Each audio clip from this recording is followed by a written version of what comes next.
Practice Test 1. You will hear a number of different recordings, and you'll have to answer questions on what you will hear. There will be time for you to read the instructions and questions, and you will have a chance to check your work. All the recordings will be played once only. The test is in 4 sections. Write all of your answers on the test pages. At the end of the test, you will be given 10 minutes to transfer your answers to an answer sheet. Now turn to Section 1 on page 5.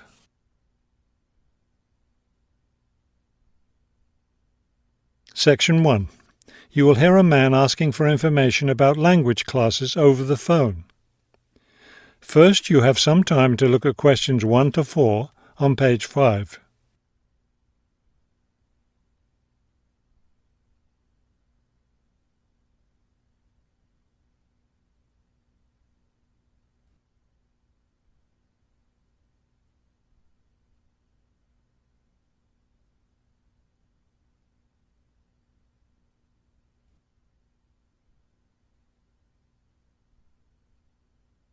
You will see that there is an example that has been done for you.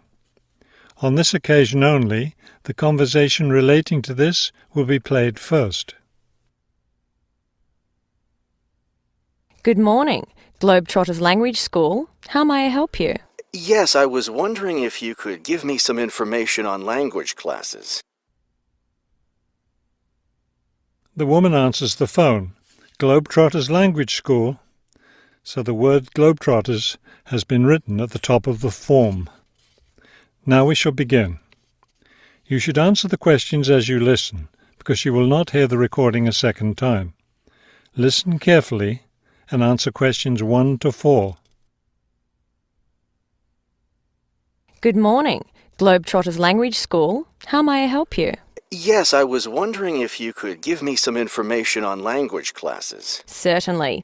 What language are you interested in studying? Well, that's the thing. I'm interested in learning Japanese, but I'd also like to improve my Chinese.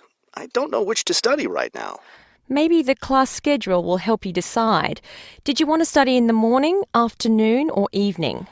I work in the evenings, so mornings or afternoons would be best. Then that decides it for you. We offer an advanced Chinese class, but it meets on Wednesday and Friday evenings. I couldn't do that. When do the Japanese classes meet? We have beginning Japanese on Tuesday and Thursday mornings. No, wait, that's intermediate Japanese. Which level do you want? Advanced? No, beginning, definitely. I know some Chinese and some French, but I'm a real beginner with Japanese. Well then, are you free Monday, Wednesday and Friday mornings? That's when the beginning Japanese classes meet. We also have intermediate French on Friday mornings. I could do those mornings, but I'd prefer afternoon. Don't you have anything in the afternoon? We have intermediate Japanese class on Wednesday and Friday afternoons. I really need a beginner class, so I'll take the morning Japanese class. Could you give me an idea of the cost? What would be the tuition for the Japanese class? Before you hear the rest of the conversation, you have some time to look at questions 5 to 10 on page 5.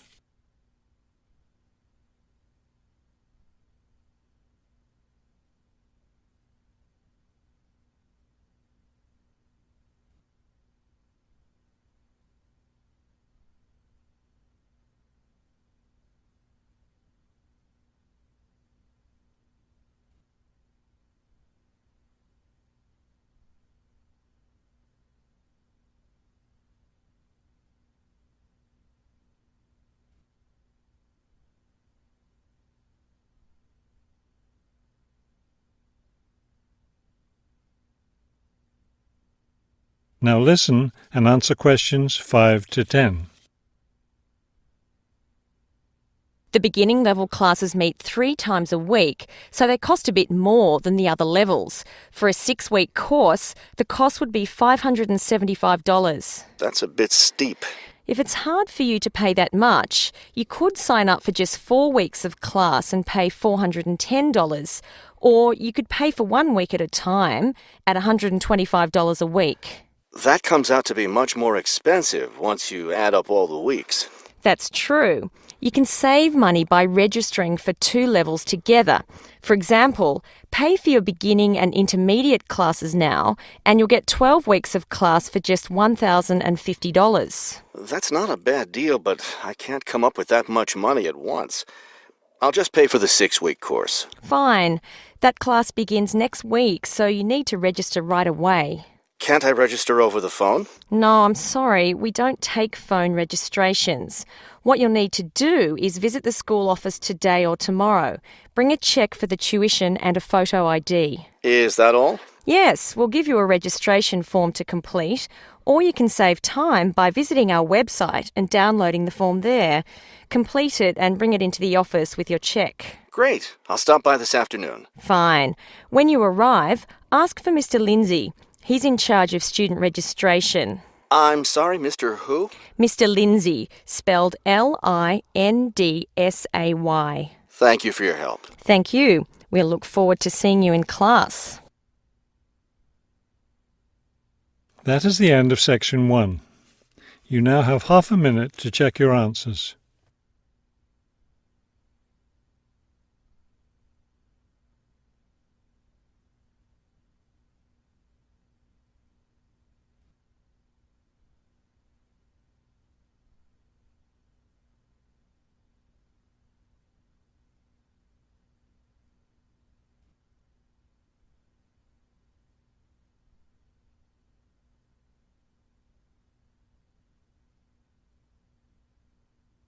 Now turn to section 2 on page 6.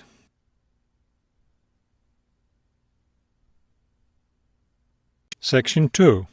You will hear a tour guide giving information about a shopping district. First, you have some time to look at questions 11 to 15 on page 6.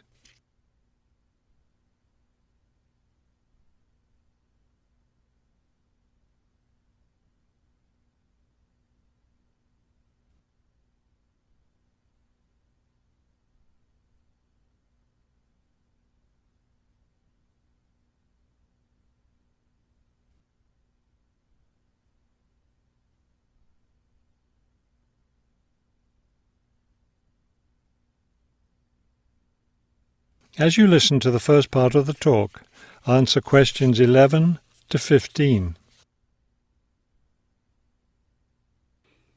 This afternoon, we'll visit the city's shopping district. Several blocks in the area are closed to car traffic, and I know you'll enjoy walking around there. I'd like to give you an overview of the district now, since you'll be on your own once we get there. You'll see on this map here that the shopping district consists of 2 streets, Pear Street, which runs north and south, and Cherry Street, which crosses Pear Street right here. Let's start our tour here on Pear Street, where the star is. This star marks the Harbor View bookstore. It's very popular among locals as well as tourists. You can buy a range of books of local interest, as well as a variety of magazines and newspapers. It's directly across the street from the city library, which is also worth a visit. It's in one of the oldest buildings in the city and contains, among other things, an interesting collection of rare books. Now, moving up Pear from the bookstore toward Cherry, the next building on the left is the Pear Cafe. You'll notice it's right on the corner of Pear and Cherry Streets. It's a great place to relax while enjoying a delicious cup of coffee or tea. You can talk with friends or read quietly. They have a variety of books and magazines available. From the windows of the cafe, you can look right across Cherry Street for a lovely view of city gardens. It's a rather small garden, but it contains a variety of exotic plants and flowers. Let's leave the cafe and cross Pear Street. On the opposite corner, we're at Caldwell's clothing store, which you might also want to visit. They sell both men's and women's fashions from countries around the world. Continuing down Cherry Street, the next building on the right after Caldwell's is the souvenir shop. Stop in here to get maps and books about the local area, as well as T-shirts and postcards with pictures of the city. Now, we cross Cherry Street and we're at the Art Gallery, one building down from the corner. Here you can see, and of course purchase, many fine paintings and sculptures by local artists. Let's keep going down Cherry Street toward the harbor. On the left, right after the gallery, is Harbor Park. It's a lovely place, and it's certainly worth spending some time there. Before you hear the rest of the talk, you have some time to look at questions 16 to 20 on page 7.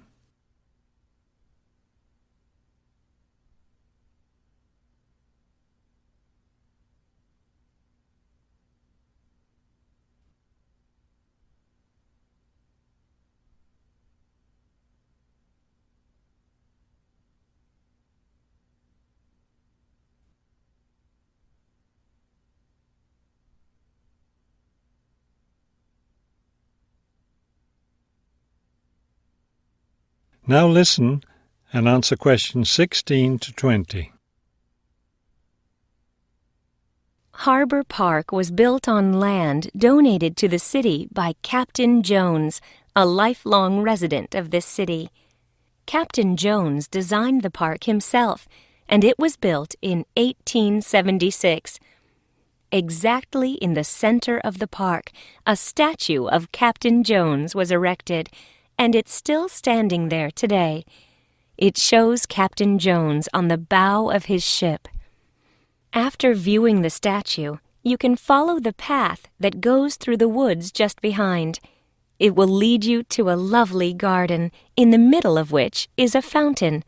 This is a nice place to enjoy a few quiet moments. If you still feel like walking, continue on to the far end of the garden. There, you'll find a wooden staircase, which will take you down to the harbor.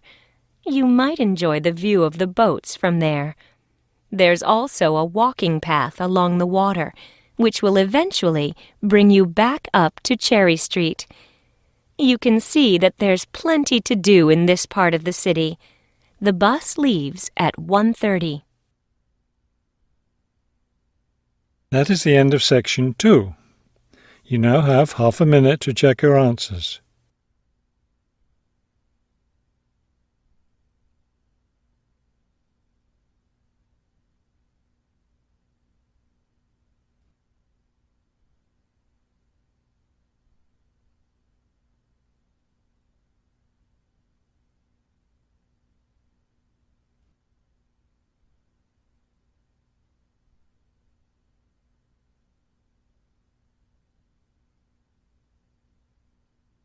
Now turn to section 3 on page 7.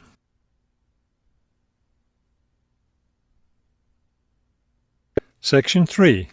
You will hear a conversation between a university student and a librarian about using the city archives. First, you have some time to look at questions 21 to 24 on page 7.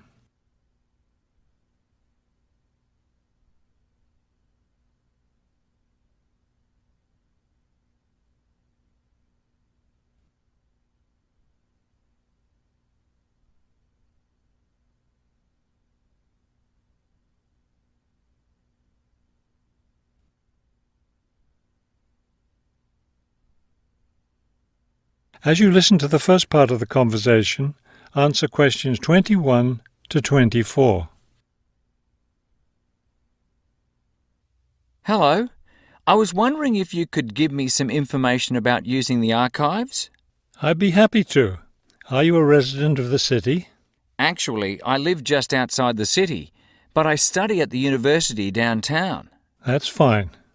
All you need to do is show your university identification card, and you can use the archives at no charge, as long as your ID card is current, of course. Yes, it's valid. So I don't have to pay anything? No, city residents pay an annual fee, but students can use the archives for free. Everyone else needs to get special permission from the director, but that doesn't apply to you, of course. Oh, good. I was also wondering about the schedule. I have classes every day, Monday through Friday, and I also have a part-time job, so I could really only use the archives on weekends. That's not a problem at all. We're open all weekend. Actually, the only day we're closed is Monday, so you can come any day, Tuesday through Sunday. Are you open in the evenings? Yes, we're open from 9:30 in the morning until 8:30 in the evening. That will fit my schedule well. Before you hear the rest of the conversation, you have some time to look at questions 25 to 30 on page 8.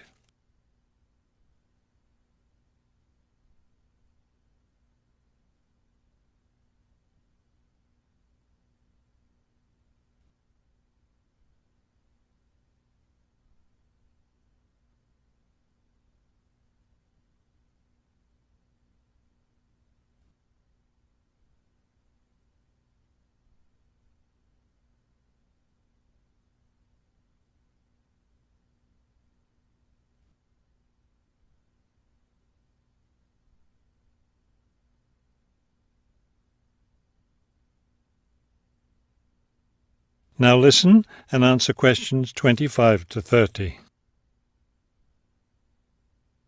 Is there something else I can help you with? Yes. One thing I'll be needing to see for one of my class projects is old photographs. Do you have photographs of the city in the 19th century that I could look at? Yes, we store all the photographs in the basement. Those stairs over there will take you down to the photography collection. Just tell the librarian there what you're interested in, and he'll help you. Those would be 19th century photographs? Yes, the entire collection is there. Now, if you're interested in seeing documents from the 19th century, those are right here on the ground floor. I would like to see some of those documents. Does that collection include newspapers too? No, all the newspapers from the earliest ones in the 18th century up to the current time are on the second floor. Here, let me just give you this map of the archives and you'll be able to find whatever it is you need. Thank you. Oh, I see you have a whole room devoted to maps. Yes, on the third floor. That's great, because one thing I need to do is look at how the city has developed over time. I'm sure you'll find a lot of helpful information there. Of course, some of the maps are several centuries old, so generally visitors are only allowed to see photographic reproductions of them. That shouldn't be a problem. What's this on the fourth floor? Ogden's Woolen Mill. As I'm sure you know, Ogden's Woolen Mill was the major entity responsible for the growth of this city in the 19th century. The Ogden heirs gave money for the archives to devote an entire floor to information about the history of the mill. Will I be able to find information about the Ogden family there? Photographs, personal papers, things like that? Probably the family photographs are stored downstairs in the photography collection. The personal papers would be on the fifth floor, where we keep all the personal papers of famous residents of our city. Thank you so much for your help. I'll be able to do a lot of my research here. That is the end of section 3. You now have half a minute to check your answers.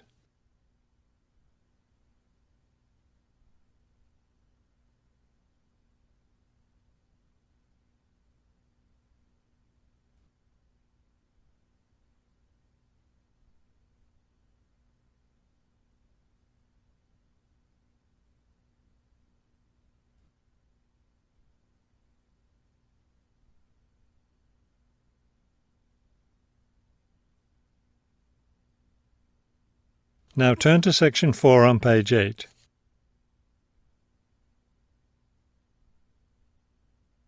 Section 4. You will hear a lecture about wind energy. First, you have some time to look at questions 31 to 33 on page 8.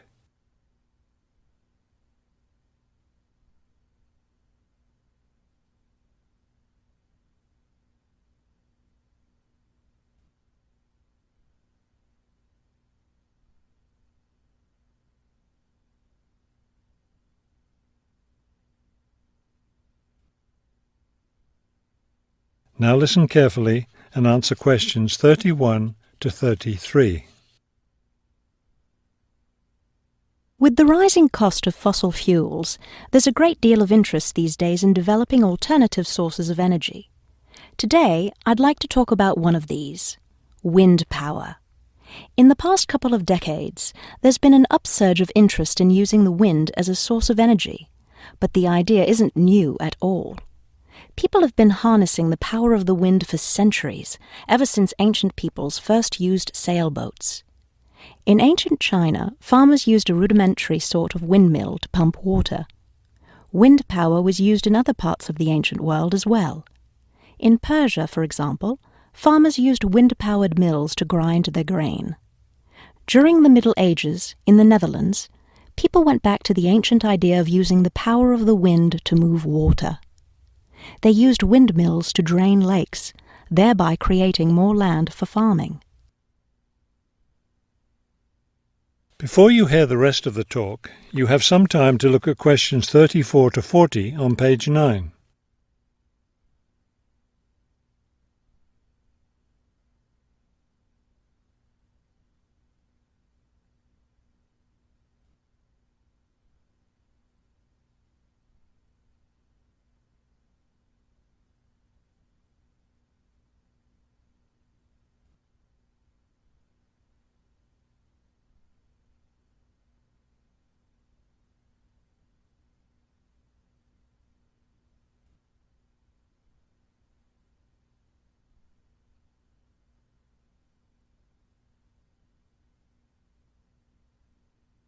Now listen carefully and answer questions 34 to 40. At present, people around the world are using the wind to generate electricity, some old methods, some new. Is this the solution to our modern energy problems? Well, as with anything, there are both advantages and disadvantages to using wind power. Let's take a look at some of the reasons to use wind power. One of the biggest problems with using fuels, such as oil and coal, is pollution. Wind power, on the other hand, is clean. It causes no pollution and therefore doesn't contribute to global warming. Another great advantage of wind power is that it's a renewable resource. Oil and coal reserves are limited, but will never run out of wind. Economics is another reason to use wind power. Using the wind to generate electricity costs less, much less, than running other types of generators. In addition, since wind turbines don't take up much land, the land around them can be used for other purposes, such as farming. There are disadvantages, however. Even though generating electricity with wind is relatively inexpensive, the technology isn't cheap. The initial costs of setting up wind turbines can be quite high. Another issue is reliability. Wind doesn't blow at a constant strength. Therefore, at times, a lot of electricity can be produced, while at others there may be little or none. Wind turbines usually have to be located in rural areas where the land is open. Their distance from cities, where the most electricity is needed, is another issue. Although wind is considered to be a clean source of energy, wind turbines cause their own sort of pollution. Wind turbines are usually placed in high, open areas where they're easy to be seen. Rural residents often feel that the beautiful local scenery is spoiled by the sight of the wind turbines. In addition, wind turbines aren't quiet. In fact, one wind turbine can produce as much noise as a car traveling at highway speeds. That is the end of section 4. You now have half a minute to check your answers.